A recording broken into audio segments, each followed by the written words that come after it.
I was home alone when the blackout hit. It was Friday evening, August 15th. I was on my back patio, reading, when the air unit beside me powered down with a fading hum. A storm radio in the house buzzed with static, and the lights went out. The wind picked up, unsettling but quiet, like something unseen was watching. I tried calling my parents. 3 rings, voicemail. Then my best friend Laure, same result.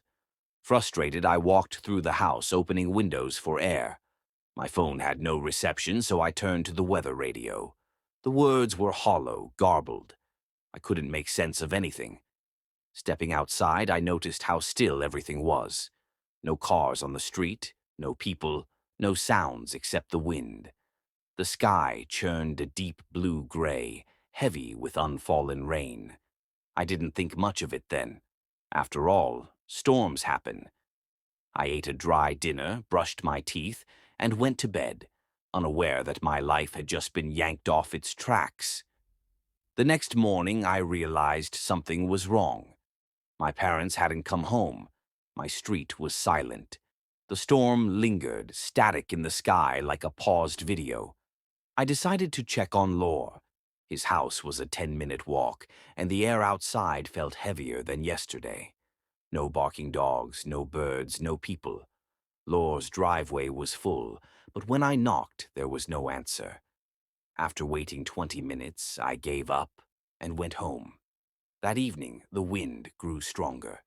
Twigs scraped against my windows, and leaves piled in odd places. I lit candles and tried to focus on my book, but my mind kept drifting. Where was everyone?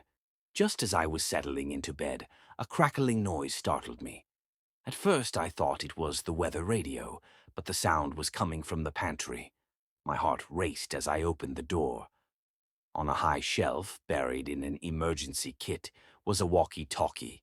It buzzed to life, and Laure's voice crackled through. "Sammy." His tone was distorted, sick. I called back, desperate for a response, but nothing came. By the next day, I was panicking. I knocked on every door in the neighborhood. Nothing. Cars sat abandoned in driveways. Houses were locked, empty. My car wouldn't start either. The battery was fried, leaking acid. I walked to the neighborhood office, hoping for answers, but it was locked too. Even the payphone was dead. The storm remained unmoving, swirling in place. I couldn't shake the feeling that something was deeply unnatural. That night I heard thunder for the first time, a single distant rumble. It felt almost intentional, like it was watching me. The following days blurred together. I scavenged food from an abandoned gas station and tried to distract myself with crafts, making a popsicle stick figure I named Bob. It was silly, but it kept me sane. Laure finally responded on the walkie-talkie. He sounded as scared as I felt. He claimed he'd been home the entire time, just as confused as I was. We agreed to meet. I walked to his house again, knocking on his door. Laure said he heard the knock, but not at his door. He swore he was standing on his front porch, looking out at the storm, but we couldn't see each other. It didn't make sense. We were both sure we were at the same place, at the same time. Desperation set in. I ventured outside the neighborhood, searching for signs of life. The gas station was empty, stores were unlocked, their contents abandoned. The storm clouds above seemed frozen in time, swirling but unmoving.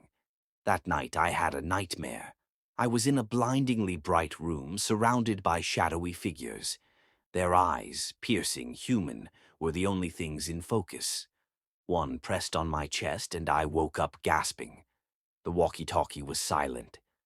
Laure didn't respond. Days passed. The storm remained.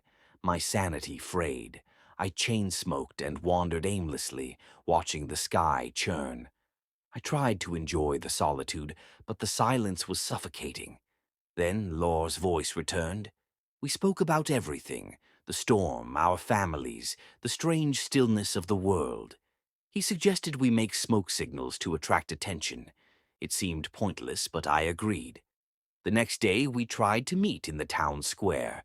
We both walked for hours, calling out on the walkie-talkies, but we never found each other. It was as if we existed in separate versions of the same world. On August 27th, I hit my breaking point. Lore told me he'd been having nightmares too, flashes of red light, shadowy figures. His voice was weaker, sadder. I told him I was done. I shut off the walkie-talkie and spent the day smoking and staring at the storm. For the first time, I let myself cry. That night, I dreamed of the figures again. This time, they spoke.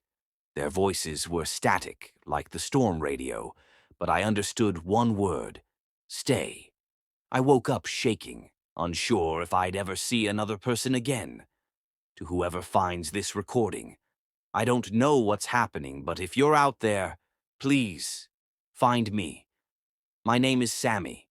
The storm hasn't moved in 12 days, and neither I